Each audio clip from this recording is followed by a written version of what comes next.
Page 440। 3. Cytoplasm के अंदर प्रकाश संश्लेषण की अंधेरी अभिक्रिया का वास्तविक स्थल होता है। -A granum, B grana lamella, C stroma, D उपर्युक्त में से कोई नहीं। 70th BPSC री एग्जाम 2024। उत्तर C स्ट्रोमा। विवरण: साइटोप्लाज्म के अंदर प्रकाश संश्लेषण की अंधेरी अभिक्रिया डार्क रिएक्शन को ब्लैकमैन अभिक्रिया, ब्लैकमैन्स रिएक्शन भी कहते हैं।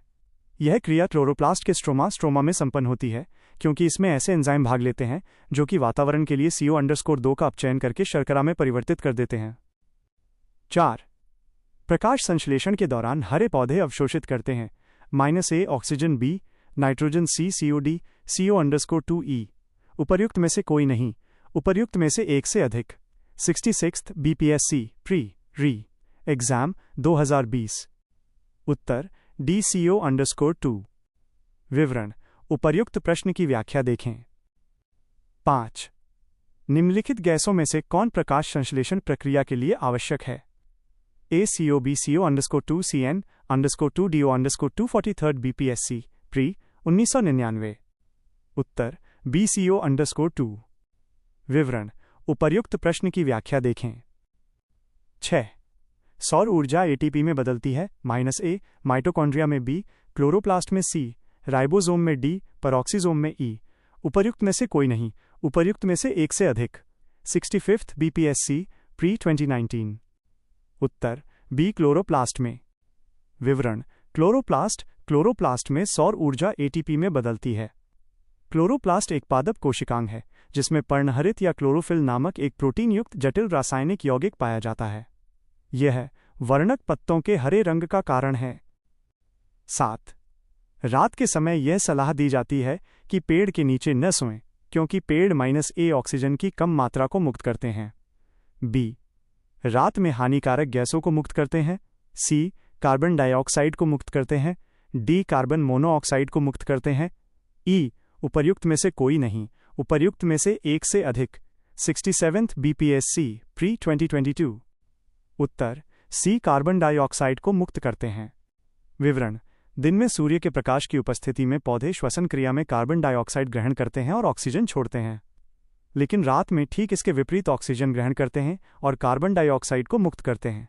इस प्रकार रात में पेड़ के नीचे कार्बन डाइऑक्साइड अधिक हो जाती है और घुटन महसूस होती है, इसलिए रात के समय पेड़ के नीचे नहीं सोना चाहिए। 8. श्वास प्रक्रिया के लिए निम्न में कौन सा कथन सत्य है? A ऊर्जा कभी स्रावित नहीं होती है। B ऊर्जा स्रावित होती है तथा ATP के रूप में भंडारित होती है। C ऊर्जा स्रावित होती है तथा ADP के रूप में भंडारित होती है। D उपर्युक्त में से एक से अधिक, E उपर्युक्त में से कोई नहीं। B PSC TRE 3 जुलाई 2024। उत्तर B ऊर्जा स्रावित होती है तथा ATP के रूप में भंडारित होती है। विवरण: श्वसन प्रक्रिया के तहत ऊर्जा स्रावित होती है तथा ATP के रूप में भंडारित होती है। सजीव कोशिकाओं में भोजन के ऑक्सीकरण के फलस्वरूप जिस प्रक्रिया के द्वारा ऊर्जा उत्पन्न होती है उसे कोशिकीय श्वसन कहा जाता है। इस प्रक्रिया के दौरान निर्मुक्त ऊर्जा को ATP जैव अणु में संग्रहीत किया जाता है। 9. निम्नलिखित में से कौन सा क्लोरोफिल का घटक नहीं है? A calcium, B carbon, C magnesium, D hydrogen, E उपर्युक्त में से कोई नहीं, उपर्युक्त में से एक से अधिक। 66th BPSC री एग्जाम 2020। Uttar A calcium. विवरण: पर्णहरित या क्लोरोफिल एक प्रोटीन युक्त जटिल रासायनिक यौगिक है।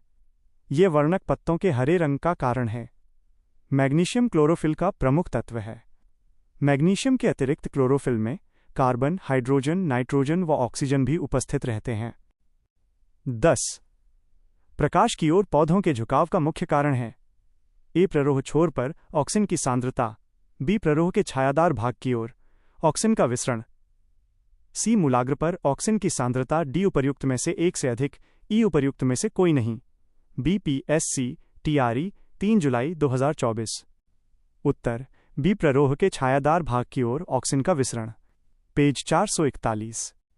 विवरण: ऑक्सीजन प्ररोह की नोक पर संश्लेषित होते हैं तथा कोशिकाओं को दीर्घ समय तक बढ़ने में मदद करते हैं। जब प्रकाश पौधे के एक तरफ से आता है तो ऑक्सीजन प्ररोह के छायादार भाग की तरफ विसरित होता है। ऑक्सिन की यही सांद्रता दीर्घ समय तक वृद्धि करने के लिए कोशिकाओं को प्ररोह के उस हिस्से की तरफ प्रेरित करती है जो प्रकाश से दूर होता है। इसीलिए प्रकाश की तरफ पौधा झुका हुआ प्रतीत होता है। 11. पानी मिट्टी से जड़ों में जिस भौतिक प्रक्रिया द्वारा गुजरता है उसे कहा जाता है। ए. विसरण, बी. वाष्पोत्सर्जन, सी. अवशोषण, डी. परासरण, ई. उपर्युक्त में से कोई नहीं, उपर्युक्त में से एक से अधिक। 67th BPSC pre 2022। उत्तर डी. परासरण। विवरण: पानी मिट्टी से जड़ों में परासरण ऑस्मोसिस की प्रक्रिया के द्वारा पहुंचता है। 12. क्लोरोफिल में कौन सा धातु आयन पाया जाता है? ए. लोहा, बी. मैग्नीशियम, सी. जस्ता, D. Cobalt. 46th BPSC pre 2004। उत्तर बी. मैग्नीशियम। विवरण: क्लोरोफिल में मैग्नीशियम आयन पाया जाता है। क्लोरोफिल पौधों में उपस्थित हरा प्रकाश संश्लेषण वर्णक पिगमेंट है।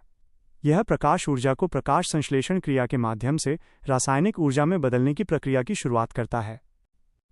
13. प्रकाश संश्लेषण होता है। ए. रात्रि में, बी. दिन में, और रात्रि में, सी. दिन में, अथवा रात्रि में, डी. केवल दिन में। 43rd BPSC pre 1999। उत्तर सी. दिन में अथवा रात्रि में। विवरण: प्रकाश संश्लेषण या फोटोसिंथेसिस हरे पौधों में होने वाली एक क्रिया है जिसमें वे भोज्य पदार्थ का निर्माण करते हैं। इस क्रिया में प्रकाश ही ऊर्जा प्रदान करता है। प्राकृतिक रूप से पौधे सूर्य के प्रकाश से ही ऊर्जा ग्रहण करते हैं, किंतु समुद्री शैवाल चंद्रमा के प्रकाश में यह क्रिया करते हैं तथा विद्युत प्रकाश में भी पौधों में प्रकाश संश्लेषण की क्रिया होती है। 14. पौधों एवं पेड़ों का खाना तैयार करने की प्रक्रिया कहलाती है। -A. Carbohydrolysis, B. Metabolic synthesis, C. Photosensitization, D. Photosynthesis. 44th BPSC pre 2001। उत्तर डी. फोटोसिंथेसिस। विवरण: उपर्युक्त प्रश्न की व्याख्या देखें। 15. पत्ती की कोशिकाओं में प्रकाश संश्लेषण का स्थान कहाँ है? ए. कोशिका द्रव्य, बी. माइटोकॉन्ड्रिया, सी. पुरस, डी. उपर्युक्त में से कोई नहीं। BPSC BAO मार्च 2024। उत्तर डी. उपर्युक्त में से कोई नहीं। विवरण: प्रकाश संश्लेषण की क्रिया पौधे के सभी क्लोरोप्लास्ट युक्त कोशिकाओं में होती है, अर्थात पौधे के समस्त हरित भागों में होती है। यह क्रिया विशेषतः पत्तियों के मेसोफिल ऊतक में होती है। 16. निम्नलिखित में से किसके लिए प्रकाश संश्लेषण में क्लोरोफिल का उपयोग किया जाता है? ए. CO_2 की कमी, बी. पानी के अणु को तोड़ना, सी. कोई कार्य नहीं, डी. प्रकाश को अवशोषित करना। 70th BPSC pre 2024। उत्तर डी. प्रकाश को अवशोषित करना। विवरण: प्रकाश संश्लेषण वो प्रक्रिया है जिसके द्वारा हरे पौधे सूर्य के प्रकाश की उपस्थिति में जल एवं कार्बन डाइऑक्साइड के संयोग से कार्बोहाइड्रेट का निर्माण करते हैं। इस प्रक्रिया में उप उत्पाद बाय प्रोडक्ट के रूप में ऑक्सीजन निर्मुक्त होती है। क्लोरोफिल एक रासायनिक फोटोरिसेप्टर प्रकाशग्राही है जो पौधों में प्रकाश संश्लेषण के लिए प्रकाश ग्रहण करता है। यह दृश्यमान प्रकाश स्पेक्ट्रम के लाल, लंबी तरंगदैर्घ्य और नीले, लघु तरंगदैर्घ्य क्षेत्रों में प्रकाश को अवशोषित करता है। हरा प्रकाश अवशोषित नहीं होता बल्कि परावर्तित हो जाता है। इसी कारण कोई पौधा हरा दिखाई देता है। 17. क्लोरोफिल सूर्य के प्रकाश के अंडरस्कोर तरंगदैर्घ्य को अवशोषित करता है। ए. लाल और नीले, बी. हरे और नीले, सी. हरे और लाल, डी. उपर्युक्त में से एक से अधिक, ई. उपर्युक्त में से कोई नहीं। 68th BPSC pre 2023। उत्तर ए. लाल और नीले। विवरण: क्लोरोफिल एक रासायनिक फोटोरिसेप्टर प्रकाशग्राही है जो पौधों में प्रकाश संश्लेषण के लिए प्रकाश को रोकता है। यह दृश्यमान प्रकाश स्पेक्ट्रम को लाल, लंबी तरंगदैर्घ्य और नीले, लघु तरंगदैर्घ्य क्षेत्रों में अवशोषित करता है। हरा प्रकाश अवशोषित नहीं होता बल्कि परावर्तित हो जाता है। इसी कारण कोई पौधा हरा दिखाई देता है। 18. प्रकाश संश्लेषण के अध्ययन से संबंधित वनस्पति विज्ञान की शाखा है। ए. पादप वर्गीकी, बी. पारिस्थितिकी, सी. पादपकारिकी, डी. उपर्युक्त में से एक से अधिक, ई. उपर्युक्त में से कोई नहीं। B. BSc school teacher headmaster 9 दिसंबर 2023। उत्तर सी. पादपकारिकी, पेज 442। प्राकृतिक विज्ञान की वो शाखा जो पौधों के अध्ययन से संबंधित है उसे वनस्पति विज्ञान कहा जाता है। वनस्पति विज्ञान की वह शाखा जो प्रकाश संश्लेषण के कार्य का अध्ययन करती है पादपकारिकी, प्लांट फिजियोलॉजी कहलाती है। 19 पौधों में प्रदीप्तिकालिता की खोज करने वाले हैं -A गार्नर और एलार्ड, B स्टीवर्ड और सैलिसबरी, C थीमन और स्कून, D उपर्युक्त में से एक से अधिक, E उपर्युक्त में से कोई नहीं, BPSC 11-12 TH the 26th of August 2023। Uttar A Garner और एलार्ड। विवरण: पौधों में प्रदीप्तिकालिता की खोज गार्नर और एलार्ड ने की थी। पौधों द्वारा प्रकाश की अवधि तथा समय के प्रति अनुक्रिया को प्रदीप्तिकालिता कहते हैं। 20 सूक्ष्मजीवों द्वारा कार्बनिक पदार्थों को तोड़ने की प्रक्रिया कहलाती है। -A श्वसन, B प्रकाश संश्लेषण, C अपघटन, D किण्वन। 70th BPSC pre 2024। उत्तर C अपघटन। विवरण: अपघटक डिकम्पोजर वे जैविक घटक जो अपने पोषण के लिए प्रायः उत्पादक प्रोड्यूसर्स तथा उपभोक्ताओं कंज्यूमर्स के मृत शरीर कार्बनिक पदार्थ का अपघटन करते हैं, अपघटनकर्ता कहलाते हैं। इसमें सूक्ष्मजीव मुख्यतः बैक्टीरिया तथा कवक आते हैं। इस क्रिया के फलस्वरूप जटिल कार्बनिक पदार्थ नाइट्रोजन, कार्बन, लवण तथा फास्फोरस व कैल्शियम आदि तत्वों में अपघटित हो जाते हैं। पादप पोषण। 1 निम्नलिखित में से कौन सा पादप हार्मोन है?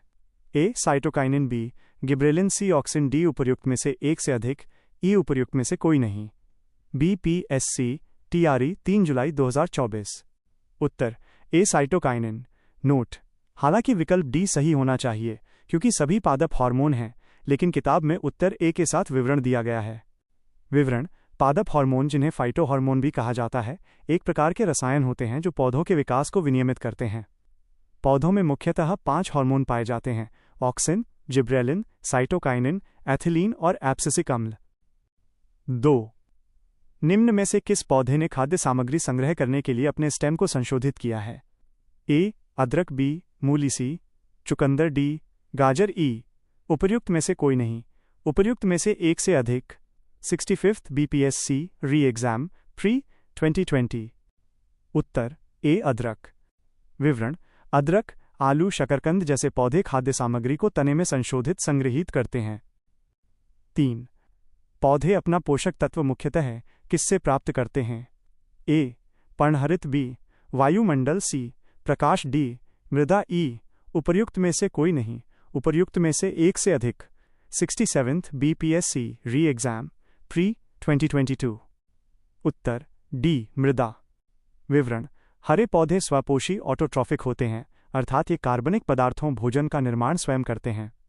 पौधों द्वारा जल व अकार्बनिक तत्व भूमि से प्राप्त किया जाता है तथा अकार्बनिक तत्व भूमि में खनिजों के रूप में उपस्थित होते हैं। ये खनिज तत्व या पोषक तत्व न्यूट्रिएंट एलिमेंट्स कहलाते हैं तथा इनका पोषण खनिज पोषण मिनरल न्यूट्रिशन कहलाता है। 4 संवहनी वैस्कुलर पौधों में पानी ऊपर किससे जाता है? A phloem tissue, B parenchyma tissue, C meristem, D xylem tissue. 53rd to 55th BPSC pre 2011। उत्तर डी जाइलम टिश्यू। विवरण: जड़ों द्वारा अवशोषित किया गया जल और खनिज पोषक तत्व पूरे पौधे में जाइलम नामक संवहन ऊतक जाइलम टिश्यू द्वारा ले जाया जाता है। 5 कीटभक्षी पौधे मिट्टी में किसकी कमी से उगते हैं? ए पानी, B magnesium, C nitrogen, D calcium, E उपर्युक्त में से कोई नहीं, उपर्युक्त में से एक से अधिक। 67th BPSC pre 2022। उत्तर सी नाइट्रोजन। विवरण: कीटभक्षी पौधे ऐसी मिट्टी में उगते हैं जहां नाइट्रोजन की कमी होती है। वे कीटों का भक्षण करके अपनी नाइट्रोजन आवश्यकता की पूर्ति करते हैं। 6 लेग्यूमिनस पौधों में नाइट्रोजन स्थिरीकरण के लिए कौन सा वर्णक आवश्यक है? ए एंथोसाइनिन, बी लेहीमोग्लोबिन पेज 443, सी फाइकोसाइनिन, डी उपर्युक्त में से एक से अधिक, ई उपर्युक्त में से कोई नहीं। BPSC स्कूल टीचर हेडमास्टर 9 दिसंबर 2023। उत्तर बी लेहीमोग्लोबिन। विवरण: लेग्यूमिनस पौधों में नाइट्रोजन स्थिरीकरण के लिए लेहीमोग्लोबिन महत्वपूर्ण वर्णक है। यह ऑक्सीजन से बचाता है जो वायुमंडलीय नाइट्रोजन स्थिरीकरण एंजाइम प्रणाली के लिए हानिकारक है। 7 जीवन चक्र की दृष्टि से पौधे का सबसे महत्वपूर्ण अंग है? -A पुष्प, बी पत्ती, सी तना, डी जड़। 40th BPSC pre 1995। उत्तर ए पुष्प। विवरण: जीवन चक्र की दृष्टि से पुष्प पौधे का सर्वाधिक महत्वपूर्ण अंग है। पुष्प में ही परागण द्वारा भ्रूण का विकास होता है, जिससे बीज बनता है। बीज के अंकुरण से पुनः पौधा बनता है। 8. मटर पौधा है। -A शाक B, पुष्प C, झाड़ी D उपर्युक्त में से कोई भी नहीं। 39th BPSC pre 1994। Uttar: A शाक। विवरण: मटर शाक कुल का द्विबीजपत्री पौधा है। ये रबी की फसल है। स्वर्णरेखा, अपर्णा, पारस, अंबिका आदि इसकी मुख्य प्रजातियां हैं। 9. फलियां अत्यधिक पौष्टिक होती हैं क्योंकि उनमें प्रचुर मात्रा में होता है। -A चर्बी, वसा B, प्रोटीन C, तेल D, स्टार्च E, उपर्युक्त में से कोई नहीं, उपर्युक्त में से एक से अधिक। 66th BPSC pre 2020। उत्तर: B प्रोटीन। विवरण: फलियों में प्रचुर मात्रा में प्रोटीन पाई जाती है। इनके पौधे लेग्यूमिनोसे कुल के अंतर्गत शामिल हैं। इनकी जड़ों की ग्रंथिकाओं में नाइट्रोजन स्थिरीकरण करने वाले जीवाणु पाए जाते हैं। उदाहरण: मटर, अरहर, मूंग, सोयाबीन, मूंगफली, उड़द आदि। 10. किसमें परिवर्तन के कारण रंध्र खुलते या बंद होते हैं? A. कोशिकाओं में न्यूक्लियस की स्थिति, B. कोशिकाओं की प्रोटीन संरचना, C. कोशिकाओं में पानी की मात्रा, D. उपर्युक्त में से एक से अधिक, E. उपर्युक्त में से कोई नहीं। 68th BPSC pre 2023। उत्तर: C. कोशिकाओं में पानी की मात्रा। विवरण: दिन के समय अधिक वाष्पोत्सर्जन के कारण पानी जड़ों द्वारा अवशोषित हो जाता है और जाइलम के माध्यम से पौधे के विभिन्न क्षेत्रों में स्थानांतरित हो जाता है, जिससे रक्षक कोशिका फूल जाती है। परिणामतः रंध्र छिद्र खुल जाता है। रक्षक कोशिका रात में सिकुड़ जाती है और सख्त हो जाती है क्योंकि जड़ें कम पानी सोखती हैं, परिणामतः रंध्र छिद्र बंद हो जाते हैं। 11. निम्नलिखित में से कौन सा मेल सही नहीं है? A. पर्णवृंत = पत्ती को तने से जोड़ता है। B. आधार के पास शाखाओं के साथ मोटा, कठोर तना = पेड़। C. कमजोर तना जो सीधा खड़ा नहीं हो सकता = लता। D. उपर्युक्त में से एक से अधिक, E. उपर्युक्त में से कोई नहीं। 68th BPSC pre 2023। उत्तर: B. आधार के पास शाखाओं के साथ मोटा, कठोर तना = पेड़। विवरण: आधार के पास शाखाओं के साथ मोटा, कठोर तना वाली संरचना पेड़ नहीं, झाड़ी होती है। ध्यातव्य है कि पौधे पृथ्वी पर प्रमुख उत्पादक की भूमिका निभाते हैं। इसके अतिरिक्त पौधे अलग अलग स्वरूप में अलग अलग नामों से जाने जाते हैं। पर्णवृंत पत्ती को तने से जोड़ता है। लता एक प्रकार की कमजोर तना होती है जो सीधे खड़ी नहीं हो सकती। 12. पौधे का तना पौधे के सभी हिस्सों में भोजन वितरित करने में तथा _ में भी मदद करता है। A. भोजन के भंडारण, B. पौधे को आकार देने, C. श्वसन, D. प्रकाश संश्लेषण, E. उपर्युक्त में से कोई नहीं, उपर्युक्त में से एक से अधिक। 67th BPSC pre 2022। उत्तर: E. उपर्युक्त में से कोई नहीं, उपर्युक्त में से एक से अधिक। विवरण: पौधे का तना पौधे के सभी हिस्सों में भोजन, पोषक तत्वों को जल के साथ वितरित करने तथा भोजन, पोषक तत्वों के भंडारण में मदद करता है। यह पौधे की पत्तियों, फूलों एवं फलों को सहारा देने के साथ पौधे को आकार देने में भी मुख्य भूमिका निभाता है। 13. सक्शन पुल के कारण पेड़ों में पानी बहुत ऊंचाई तक पहुंच जाता है, जिसका कारण है A. वाष्पीकरण, B. अवशोषण, C. वाष्पोत्सर्जन, D. उपर्युक्त में से एक से अधिक, E. उपर्युक्त में से कोई नहीं। 68th BPSC pre 2023। उत्तर: C. वाष्पोत्सर्जन। विवरण: वाष्पोत्सर्जन एक प्रक्रिया है जिसमें पौधों के रंध्रों के माध्यम से जलवाष्प की हानि शामिल होती है। पौधे से जलवाष्प की हानि पौधे को तब ठंडा करती है जब मौसम बहुत गर्म होता है।